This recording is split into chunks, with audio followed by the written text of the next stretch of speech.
In today's video, I am going to explain factors that can lead to posterior hip dysfunction, posterior hip pain. I'm going to explain structure from superficial layer to deep layer. First muscle is this one, this big muscle. This is gluteus maximus. Gluteus maximus. When this muscle gets tight, that leads dullness and pain around this area. Particularly, I feel when there's tightness on this part. By the way, this is origin of gluteus maximus. When this part gets tight, that tends to create tightness, heaviness, and pain around here. I think this is very common when people are standing up for a long time, sitting for a long time, or walking a long time. They tend to have pain and numbness and dullness around here. I feel that too. So this is very high tendency. Plus, tightness around muscle belly also can lead to hip pain. Let's say muscle belly. I feel pain around here. Then when I do a self-myofascial release, I feel it is relieved. These 2 points are kind of the high tendency for posterior hip dysfunction. How about this part? This is insertion of gluteus maximus. Of course, tightness around the insertion may create hip pain. However, I feel when this part gets tight, that triggers kind of tight hip more than hip pain. I don't know, this is my personal opinion. Many people disagree, many people may agree. I believe this tightness brings hip dysfunction more than hip pain and hip dullness. Alright? First muscle, gluteus maximus. Origin and muscle belly tightness tend to create joint pain and joint dullness more than insertion. Who knows? This is my personal opinion. Then let's go to deeper layer. Alright, gluteus maximus is gone. I want to talk about muscle group. That's this one. There are 6 muscles in this group. That is deep lateral rotators.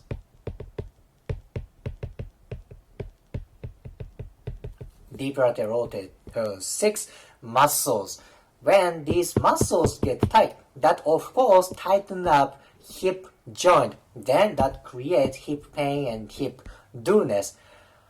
However, gluteus maximus is superficial from deep lateral rotators. Imagine deep lateral rotators are running like this. What if you have dullness and pain around here? Can you distinguish it is from either gluteus maximus or deep lateral rotators?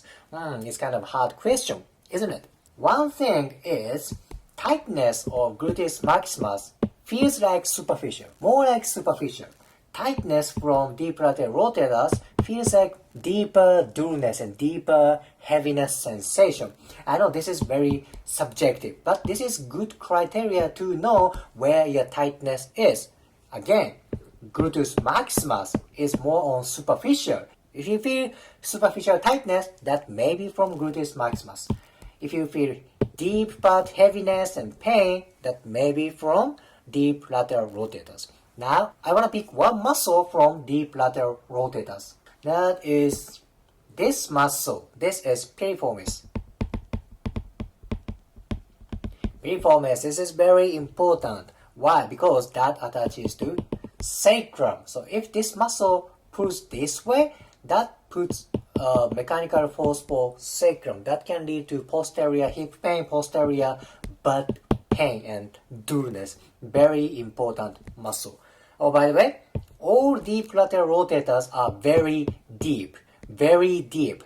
As muscle location becomes deeper and deeper, their role is more important for joint stabilization. So they are very important for joint stabilization. What if these muscles get tight? That aggravates stability of joint.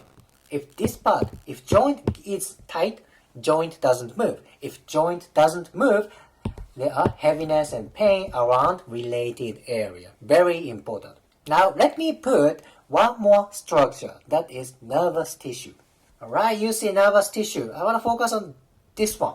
This is the biggest peripheral nerve in human body. This is sciatic nerve. Sciatic nerve. Then, deep lateral rotators have relationship with sciatic nerve. Look at this one. This is piriformis. Sciatic nerve shows up from inferior part of piriformis, right here. Then what if piriformis is tight? That may create impingement here. What if nervous tissue get impingement? That create numbness and pain. Very important. Then other deep lateral rotators also have relationship with sciatic nerve. Yellow one is sciatic nerve. Blue part is deep lateral rotators. Sciatic nerve runs kind of superficial from deep lateral rotators. Then, do you remember?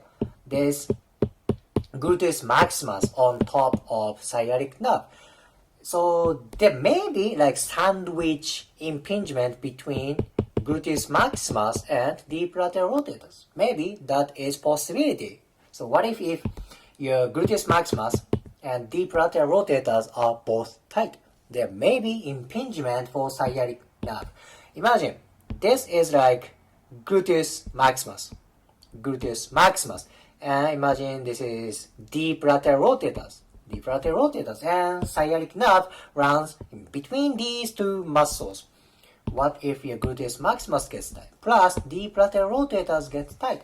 There is chance for impingement right here. Then what's going to happen? There is pain, numbness, dryness for sciatic nerve. Very, very important. Plus, some people's sciatic nerve penetrate piriformis like this. This is not for everybody. This is minority. However, few people's sciatic nerve penetrates piriformis. Then what happens if their piriformis is tight? That may directly affect for condition of sciatic nerve because this is penetrating muscle. If this muscle is tight, there's more high chance for impingement, right? Thus, flexibility of piriformis is very important because that stabilizes joint, that moves joint, and that attaches to sacrum, that has relationship with sciatic nerve. Very important around pelvic structure. So in today's video, I explained 3 structures that can create posterior hip dysfunction, posterior hip pain, heaviness, and dullness. First one is Gluteus maximus. Origin part and muscle belly part tend to create pain and dullness right here. Next one is deep lateral rotators, right here. Again, superficial from these muscles, there is Gluteus maximus. Deep to Gluteus maximus, there is deep lateral rotators. If you feel dullness and heaviness on superficial part, that may be from Gluteus maximus. If you feel deep heaviness, deep pain, that may be from deep lateral rotators. The last one is sciatic nerve. This nerve has so many relationship with glutes muscles and deep lateral rotators. I hope this anatomy helps your career. If you liked today's video, please hit the like button, comment, and subscribe. See you next video.